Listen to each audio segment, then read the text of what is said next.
जो बागी गुट है जो अभी एनसीपीआई में गए हैं, ये लोग पार्लियामेंट के फ्लोर पे स्पीकर साहब के सामने ये प्रस्ताव रखेंगे कि हम असली तृणमूल कांग्रेस है।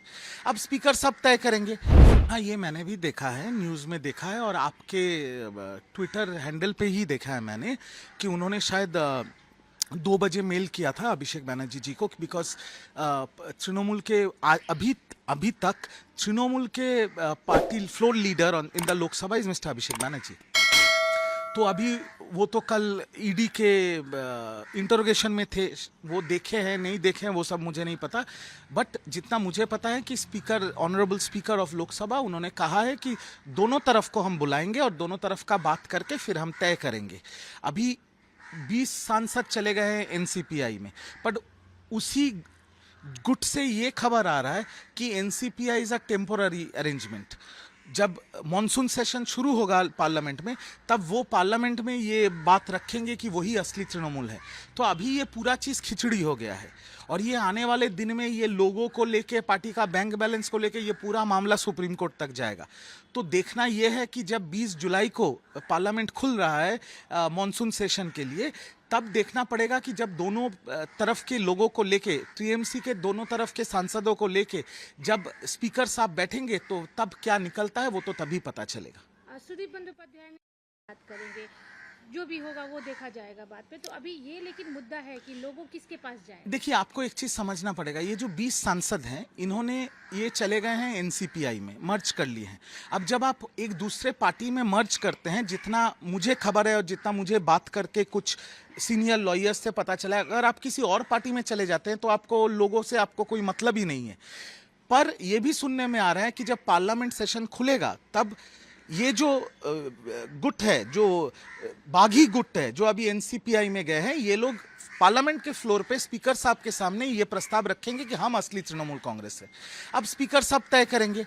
और रहा बात विधानसभा का, विधानसभा में जो 64-65 विधायक तृणमूल को छोड़ के बागी बने हैं, इन लोगों ने बोल दिया कि ये एनसीपीआई के साथ नहीं जा रहे हैं। तो फिर से मैं वही बोल रहा हूँ कि ये पूरा बहुत कॉम्प्लिकेटेड कानूनी एक चीज़ हो चुका है और पूरा खिचड़ी हो चुका है। आने वाले दिन में लोकसभा के स्पीकर वो क्या बोलते हैं, वो क्या सिद्धांत पे आते हैं, और ये पूरा मामला, मैं आपको गारंटी के साथ बोल रहा हूँ, ये पूरा मामला सुप्रीम कोर्ट में जाएगा और चलेगा सालों साल। पर इसमें फ़ायदा भारतीय जनता पार्टी और एनडीए का है, क्योंकि ना इनको सांसदों को अपनी पार्टी में शामिल करने की ज़रूरत है और एनडीए को सपोर्ट भी मिल रहा है, क्योंकि भाजपा का टारगेट है 362 सीट, एनडीए का टारगेट है 362 सीट, क्योंकि बहुत महत्वपूर्ण बिल अभी आने वाले हैं पार्लियामेंट में, देश के हित में, देश के जनता के हित में, और वो पास कराना है। तो उसके लिए टारगेट है 362।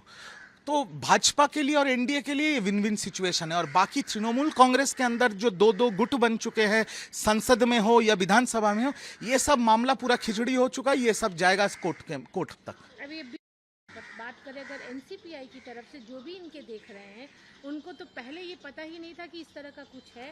अभी वो राजी हुए कि ठीक है, अगर ये हित की बात है तो हम बैठ देंगे साथ। हाँ, तो क्योंकि एनसीपीआई का अगर आप इतिहास देखेंगे तो इनका हेड ऑफिस है हावड़ा में, बट ये त्रिपुरा का एक रजिस्टर्ड पार्टी है जो पहले से ही एनडीए के सपोर्टिव पार्टी है। तो पहला दिन शायद उनके पास इंफॉर्मेशन नहीं था, अभी सबने मान लिया इस चीज़ को। और मुझे जितना पता है कि एनसीपीआई के भी अभी लीडर बन गए हैं काकोली घोष दस्तीदार जी, जो हमारे सांसद हैं। तो एनडीए को तो सपोर्ट मिल रहा है। तो मैं इसीलिए बोल रहा हूँ, तृणमूल कांग्रेस का जो सिचुएशन है वो कानूनी मारपेंच की वजह से खिचड़ी हो चुका है। ये सुप्रीम कोर्ट तक जाएगा और लोकसभा के स्पीकर क्या बोलेंगे ये देखना है पूरा देश को। बाकी एनडीए और भाजपा के लिए विन विन सिचुएशन है, उनको सपोर्ट भी मिल रहा है और उनका बिल पास कराने में उनको आसानी होगी। काकोली घोष दस्तीदार की जो बात कर रहे थे, डिमांड की है। हाँ, वो मैंने भी सुबह ट्वीट किया है, आपके एजेंसी से ही मैंने देखा है। देखिए, बात यह है कि बहुत बार हमने ये सुना है कि बहुत सारे महिला सांसद, सिर्फ काकोली घोष दस्तीदार जी नहीं, अभी तृणमूल में है, मैं नाम नहीं ले रहा हूं, ऐसे भी महिला सांसद जिन्होंने दीदी को और अभिषेक बैनर्जी को भी बहुत बार कंप्लेन किया था कल्याण बनर्जी जी का बर्ताव को लेके और उनके भाषा को लेके। Subscribe to One India and never miss an update. Download the One India app now.